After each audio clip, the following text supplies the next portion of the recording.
சமூக ஆர்வலரான அன்னை விஜி சரவணன் அவர்கள் கடந்த 4 ஆண்டுகளுக்கு மேலாக ஸ்ரீவைகுண்டம் தொகுதி மற்றும் அதன் சுற்று வட்டார பகுதிகளில் உள்ள ஆதரவற்ற ஏழை எளியவர்களுக்கு இல்லம் தேடி மதிய உணவு மற்றும் இரவு உணவு திட்டத்தை ஏற்படுத்தி உணவு வழங்கி வருகிறார். இந்நிலையில் தமிழக வெற்றிக் கழகத்தின் ஐம்பெரு கொள்கை தலைவர்களுள் ஒருவரான சமூக ஆர்வலர் அஞ்சலை அம்மாளை கொள்கை தலைவராக அறிவித்ததன் ஈர்ப்பால் தமிழக வெற்றிக் கழகத்துடன் இணைந்து தமிழக வெற்றிக் கழக தலைவர் தளபதி திரு விஜய் அவர்களின் ஆசியுடன் கழக பொதுச் செயலாளர் அண்ணன் புசி ஆனந்த் அவர்களின் வழிகாட்டுதலின்படியும் 19/12/2025 அன்று 1284வது நாளாக ஏரல், குண்டியலூர், ஸ்ரீவைகுண்டம், கோட்டைக்காடு, சிறுத்தண்டநல்லூர் மற்றும் கீழமங்கலக்குறிச்சி அதன் சுற்று வட்டார பகுதிகளில் உள்ள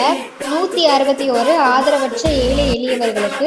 தமிழக வெற்றிக் கழகம் தூத்துக்குடி மேற்கு மாவட்டம் சமூக ஆர்வலரான அன்னை விஜி சரவணன் அவர்களின் சார்பில் மதிய உணவாக முட்டையுடன் கூடிய சாம்பார் சாப்பாடு வழங்கப்பட்டது.